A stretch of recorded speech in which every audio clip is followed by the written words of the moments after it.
The attorney's voice was calm, deliberate. The majority of the estate goes to my son-in-law. The room froze. Her fork stopped mid-air, though there was no food, no dinner, only the stale scent of paper and the rustle of wills being read.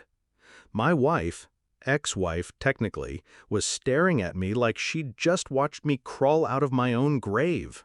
She had told me 2 months earlier, "Don't expect a dime from my dad's $92 million. You'll get nothing."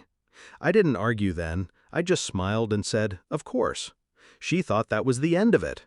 It was the beginning. We met in the kind of place where people go to pretend they're better than they are.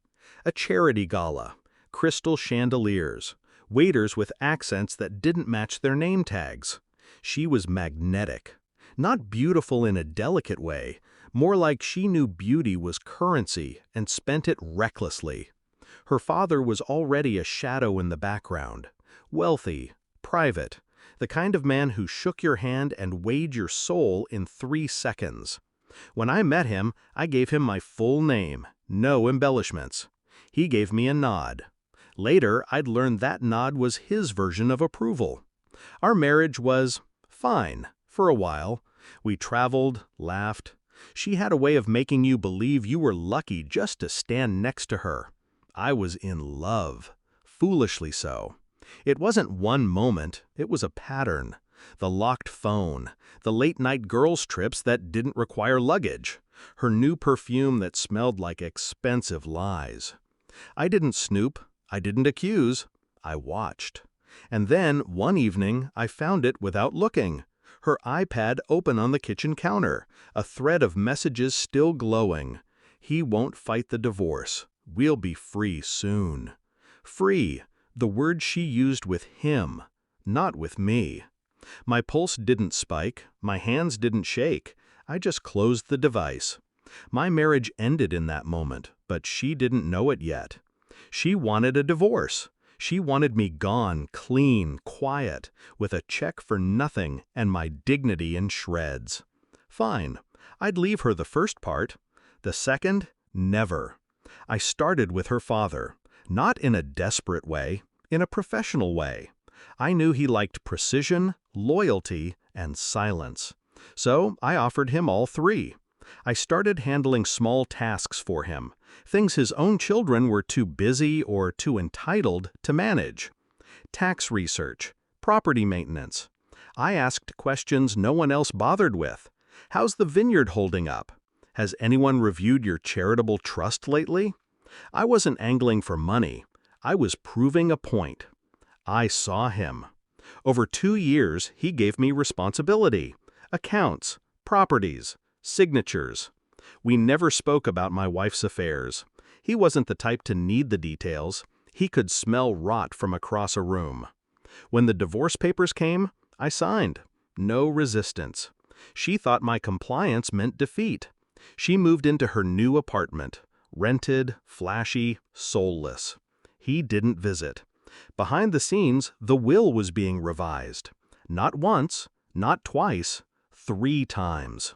The final draft was dated 6 weeks before he died. His health had declined quickly, quietly.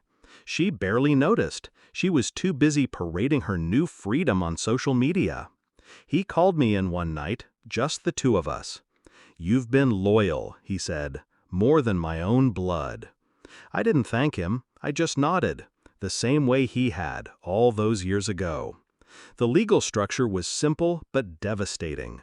His estate would pass to family and those he considered family. My name was listed directly under his own. Hers was not. The room was silent except for the shuffle of legal documents. His lawyer, a man who spoke like every word was an invoice, read the allocations. A trust here, a property there, and then, "And to my son-in-law, my name I bequeath." Her head snapped toward the lawyer, confusion tightening into fear. Full rights and management of the Redding estate holdings totaling $71 million in liquid assets and property. The color drained from her face. "That's a mistake," she said. The lawyer looked at her over his glasses. It's not. She laughed, a brittle, hollow sound. He's not your son-in-law anymore. The lawyer didn't blink. Per the wording of the will, Mr. My Name remains designated as such. She turned to me, voice sharp, shaking. You knew! I held her gaze. I did. She left the room before the reading ended. I stayed, listening as her portion was read. Exactly 1 million tied to a trust she couldn't touch for 5 years. Her boyfriend would love that. When it was over, I didn't feel triumph. Not exactly. More like balance. She'd taken my love, my trust, and tried to strip me bare. I'd taken my time, my silence, and turned it into something untouchable. Outside, I found her leaning against her car, smoking, a habit she'd hidden from me for years. You think you've won, she said, her voice low. I stepped closer, just enough for her to hear me over the hum of traffic. No, I said. I just made sure you didn't. I walked away before she could answer. Revenge isn't fire. It's ice. It waits. It hardens. It doesn't burn. It freezes you in place until you can't move, can't breathe, can't undo what's been done. And when it's time, it doesn't explode. It cracks.